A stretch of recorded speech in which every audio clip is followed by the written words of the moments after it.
August 20th of our Local Development Corporation. Can I first of all get a motion to approve the July 23rd board minutes, please? Motion by Supervisor Leggett, seconded by Supervisor Simpson. All those in favor? Aye. Jennifer, a review and approval of the July 2018 financial statements. Sure, we'll start with the statement of financial position, or the balance sheet. The first item that I've noted is the cash. And right now there's approximately $774,326 to loan. The other two items that I've outlined for you represents the invoicing to Warren County and accounts receivable for $12,499.98, and accounts payable, the same amount, $12,499.98, and that is for the contract between Warren County LDC and EDC. So that's what those two amounts represent. Are noted on the financials for you. Moving on to the profit and loss, budget versus actual for the month of July. I haven't noted anything outstanding on here for you. As you can see, you see the two contract drawdowns between Warren County LDC, and Warren County LDC and EDC.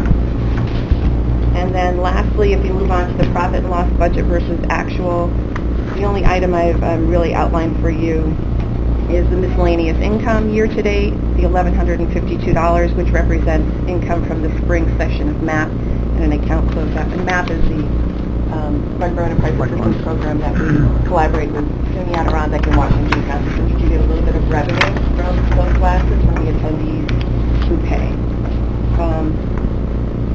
Nothing material to know outside of the budget that I haven't already spoken about. Anybody has any questions? Supervisor Leggett. Thanks. So professional service and contract, we're at the end of that now? Or we have a budget on that? No, we're not at the end of that. So what you're seeing is... when you put down on the budget line, profit and loss, budget versus actual, right, is that annual-wide? No, so what you're seeing there is only the budget for January through July. So that's why the $29,166.62. Okay. So we still have 6 more months, and we've budgeted for, that's a $50,000 contract. So when you run that budget column there, that's just... that's right, that's the same period that the actual is. Okay. Correct. Yep. Go ahead, Travis, again. I was just wondering why these aren't online. Difficult to follow this.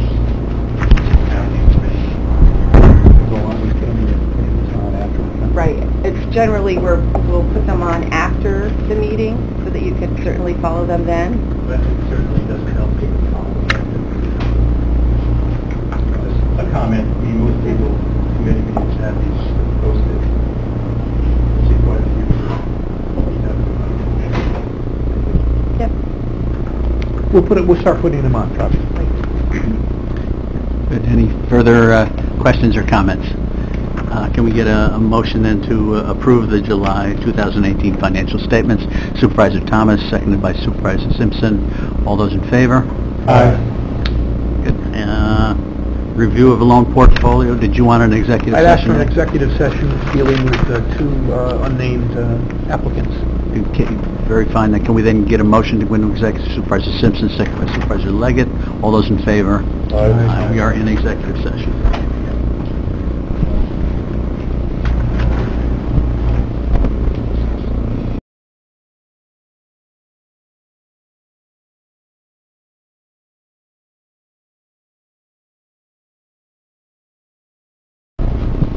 We are out of executive session and no action has been taken.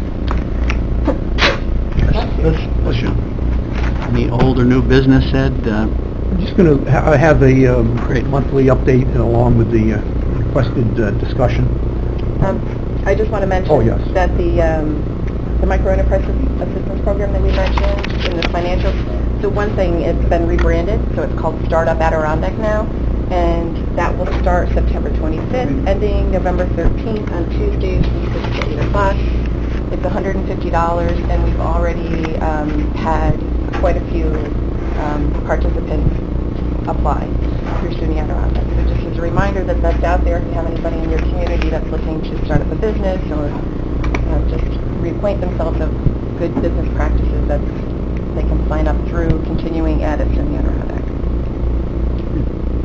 And normally what we try to do with brand new individuals that have not had any business experience whatsoever, we really recommend to them highly if they're interested at the end of the day looking for a loan from Washington County or here, is to go attend that class. It's a very helpful class. We've had a number of successful applicants go through that, so it's a well worth the cost of $150.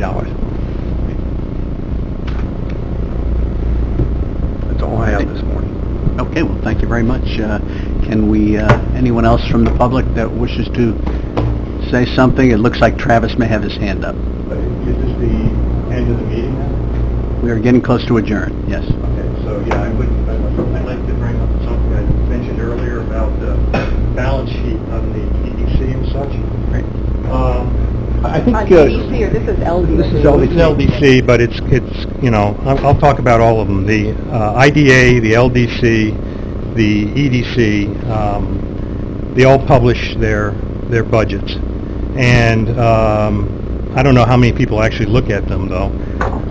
I know I have recently, and that's what I'd like to bring to your attention. We are in budget season at the county, and we are determining how much money we should be giving to, we actually only fund the EDC at $349,000 a year. It has been for umpteen years. And then another $50,000 to the EDC, or rather the LDC, which then just turns around and gives it to the EDC to, help administrate their stuff. The LDC, of course, loans money. The IDA can issue bonds, etc. The EDC, though, doesn't have those abilities. They basically manage. Their expenses are salaries and such. And what bothers me is just on the EDC net assets and how they've been growing over the years. Right now, the EDC net assets, latest numbers I have, are over $1.2 million. Over $850,000 of that is in cash. And this is when they have expenses that are shy of $600,000 a year. Now, if this were a school district, you're only allowed to keep 4% in a fund like that. This is well over 100%. There's probably a number somewhere in between that makes more sense. 4% being too tight, 100% being way too much. And I'm just suggesting that the county, before they go ahead and decide whether they're going to give them $349,000 again, asks what an appropriate target would be for cash to be carried on the EDC. And whatever number that turns out to be, that's agreed upon, it would seem like that would be the target you would want to go ahead and shoot for. Right now, as I said, that number is $854,000. It went up $150,000 just last year. I mean, you could knock back your $350,000 contribution by $150 last year, and they wouldn't have hurt them. I don't know how you're ever going to recover that $850,000 in cash unless you start doing something like that. Now, my point is I'm not talking about IDA or LDC, who can use this cash to put out loans, etc. I'm talking about the EDC. And but even on the LDC, it was just mentioned, I had to just write it down because, of course, we didn't have the numbers in front of us, but over $700,000 available to loan was mentioned. But again, if it's sitting there available, that's one thing. If it's loaned, that's another thing. I'm not saying make bad loans, but you've got the money there, you've got a nice comfort, and if we have people in the area that need assistance, then we ought to be doing that. But money sitting in the bank isn't helping anybody. So that's my request, is that the county take a look and at in particular the cash reserves of the EDC, and discuss that with them and find out what a reasonable target would be, and then budget to meet that, because otherwise it's taking $349,000 every year, because that's a nice number that you've used the year before, and the year before that, the year before that. Makes no sense whatsoever. Thank you. Thank you, Travis. I think Wayne and I are going to be sitting down near the end of the week, and we'll talk about it, just see if there's some appropriate method of kind of addressing what you're saying, see if the current system right now makes sense. If we can make some improvements, you'll certainly have my commitment that we will attempt to do that. So thank you. We'd like to respond to that in the sense that, as we know, separate entities have separate mandates. As Travis correctly pointed out, that under school district law, you're limited to 4% of unappropriated fund balance. That doesn't preclude the school district from setting up a number of restrictive accounts for particular items.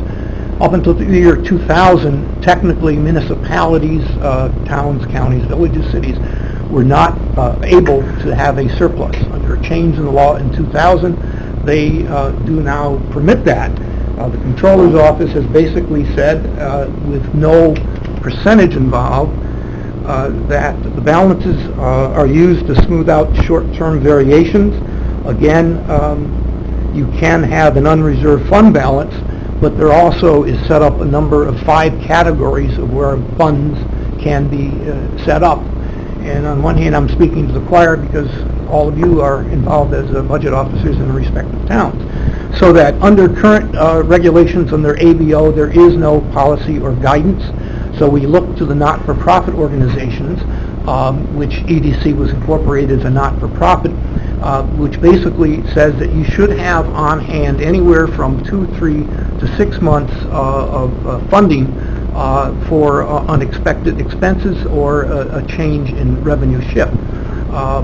So as an example, if you had a peripheral look at the 2016 budget for Warren County and the fund balance, most municipalities and most officials go right to the fund balance area and say, we see this. In 2016, you could see at the bottom line for Warren County, $31 million. Wow, $31 million surplus. And yet, if you look at the categories of where the money has come down to, $13 million of that is restricted out of the 18 out of your general fund. So that surplus is not $31 million. If you quickly looked at the town of Queensbury, for their requirements, again, there is a larger surplus than those. Once you take away the restrictions, the town of Queensbury has about $8 million in surplus rather than $16 million.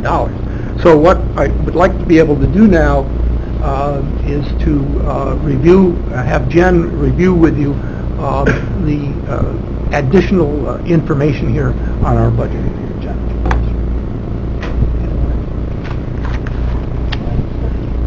So what Mr. Whitehead was talking about, if you see this first slide, some of the information that was spoke about is specifically the $1.2 million in net assets, the $854,000 in cash and cash equivalents. So the first thing I want to bring to your attention is when we're looking at these numbers, we shouldn't be looking at them standalone. What you really should be looking at is the full financial statements, which are online, both through the ABO and the EDC website. And so as you can see here, what Ed was just talking about, yes, there's $854,000, but then EDC has taken the additional step, if you look down below, under unrestricted. So again, they're not restricted in accordance with official accounting rules and regulations, but there are board designations for over $538,000. So that's the one piece. So when you're looking at numbers, make sure that you're looking at the big picture. And the second part of this big picture is look at the notes to the financial statement. And as you can see here, in 2017 and 2016, this gives you an idea of it's just not a lump sum that we've come up with $538,000 to designate, that the board has taken the time to do that. There are 4 different categories of designation, and each one of those is explained in the audited financial statements. And then lastly, one of the things that we'll talk about is One of the reasons that there seems to be an excess of cash, or there seems to be the net asset seems, yep, On that, on the notes, the regional loan fund, is Yep. that the LDC? no, that's the EDC. So Ed and John have been coming up on a monthly basis for over 2 years now, and that's the regional loan fund that we received funding from Empire State Development for, the $250,000 grant from ESD, and another $250,000 is coming through a combination of local banks and EDC. So that represents our portion of EDC's portion of the loan fund. Yes, for basically the losses that might be incurred, that we would then have to front the cash back to the banks for their portions if anything happens to those loans. So again, seems like a lot of money, $854,000, $1.2 million.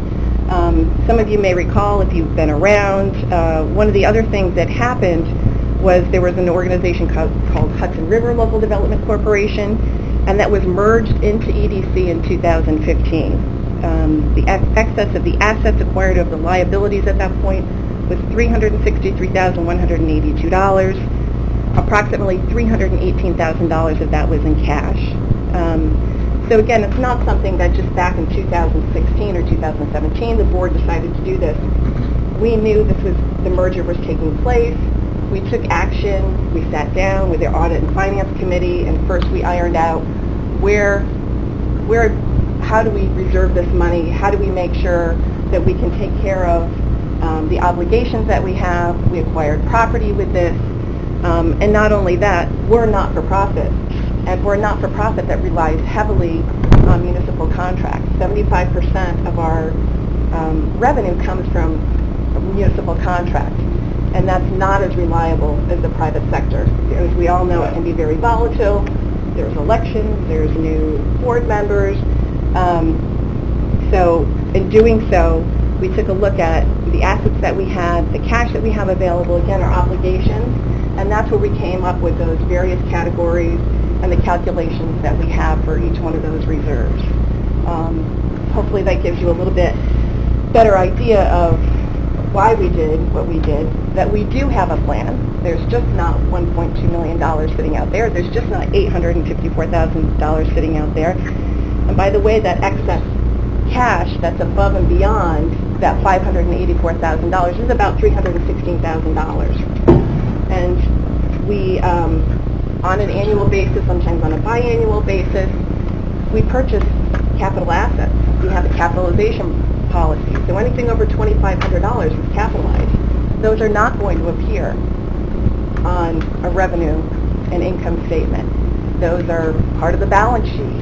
So in order to be able to purchase those assets, like upgrades to the website, hardware, software, not only do we need some cash to operate when we don't get the contract money in the first 3 months, but we also need cash to purchase those capital assets and to make sure that we have, the proper hardware or software that the staff needs to do a good job administering, whether it's the loan fund or the projects that we encounter, and comply with ABO.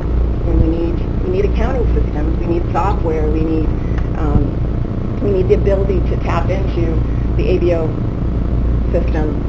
So we need computers that have the appropriate memory and speed so that we can do that. So that's, again, it's not as if we don't have a plan. We have had a plan since 2015. Hopefully that'll give you a little bit more comfort as to why we have the cash that we do.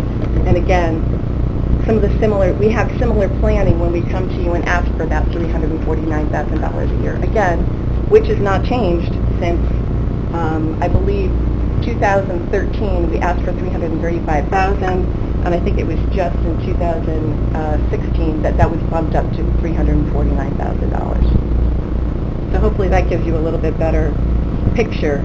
And again, I would caution you again, whether it's us or any other organizations that you may be dealing with at the county, rely on the audited financial statements as part of the data that you're getting, and the notes that go with the financial statements, because you'll get a better picture of what's actually occurring. Okay, thank you, Jennifer, thank you, Ed. Don't know how far we want to go with this. Go ahead, Travis, but we're getting in the weeds here a little bit. I'd just like to say that I'm not saying that anything illegal is done. I'm asking if anything reasonable is being done. And I think it behooves the county to make that judgment, not somebody who does not have a number. I mean, Mr. Bartholomew pointed out that there is no rule or regulation about how much you can keep. That doesn't mean you can keep as much as you want. I mean, Mike Swan would love to keep 120% of his expenses. I mean, he has far, far less than that. As I said, the number should be somewhere between the 4%, which is far too tight for a school district, and the 120% or so that they're carrying today. And, you know, as far as half of what she said, you know, if it's reliable or not, I mean, there's nothing more reliable than a check from the county.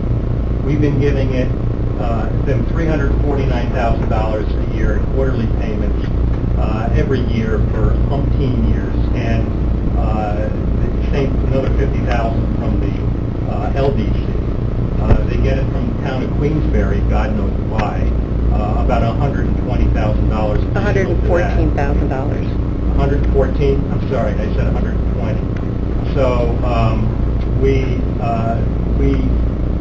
to have $854,000 that the auditors say that are in cash, even if you on the same day go ahead and say, well, we as a body divide that up and say that's okay and it's legal because there is no legal standard.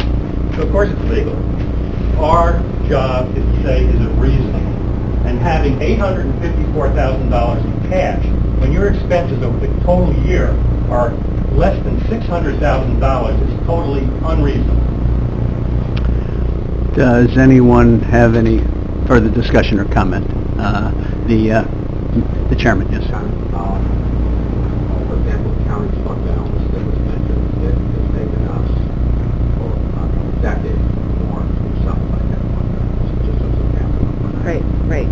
So the $850,000 you had at one time has conversion from Hudson River Local Development Corporation. And that in previous $500,000, did you do that in 1 year? No. So that was, again, that's not anything that was accrued over 1 year. So in 2015, that was the year of the merger. So $363,000 of that came from the merger. $51,335,000 came from regular revenue versus expense. 2016, $33,237 came from basically net income, or revenue over expenses, excuse me. And last year, $152,230 came from revenue versus expenses. So it's, again, so you can see the fluctuations, which goes back to my point of, and again, some of you more familiar with economic development knows that most projects don't begin and end in a fiscal year. It's over a 2 or 3 year period. So we may start certain projects, they don't always end, and it goes back to one of the other factors that's one of the other designated reserves that we have is for the property carrying costs. So that's for our current property. We also have options with the option agreement that we have with you as well. So again, looking at cash and what we utilize our cash for, it's things like that we don't want to see. I don't think you want to see us just budgeting on a year-to-year basis, but looking out, as these are not just annual financial fiscal years. Supervisor. This 5-category plan, I assume that was put together in concert with the EDC board. Yes. Now, the EDC board, maybe quickly, I assume that is a group of volunteers from largely Yes. business community. Correct. And so that 5.5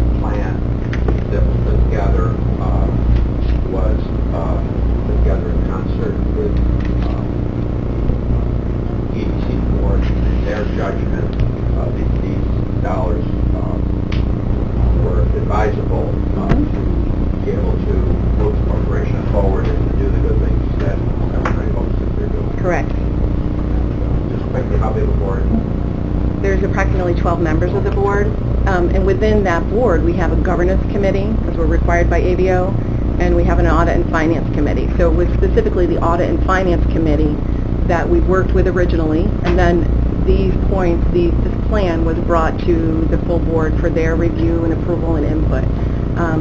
Mitch Amato, the CFO of the hospital, is our treasurer and part of our audit and finance committee. So again, that gives you an idea of the caliber of the people in the community that are part of our volunteer board, and it's someone who has much more experience and expertise than I do in not-for-profit accounting with his role at the hospital too. Very good, thank you. I'm going to have to cut it off. Try to go. To go ahead and say that we have big swings in EDC. We do on lending out money and everything, but 90% of their expenses are salaries of the people in this room, and those don't change by very much. So you can pretty well predict what your expenses are going to be next year on the EDC. I'm not talking about IDA or LDC, who may go ahead and make a big loan this year or not. But your expenses on the EDC are well established. You do not need 120% of in cash on what your expenses are for the total year. It was mentioned earlier 2 to 6 months might be a reasonable number. I would agree. Maybe 2 to 6 months is a reasonable number. If you look at what 2 to 6 months is, it's not $800,000 in cash. It's more like $300,000 in cash or less. And that's all I'm asking for, is that for a reasonable number to be established so that we can set what we put in there to hit that target down the road. That's all I'm saying. I think that's a reasonable request. Thank you. Can I get a motion to adjourn? Simpson, and second by Supervisor Thomas. Thank you.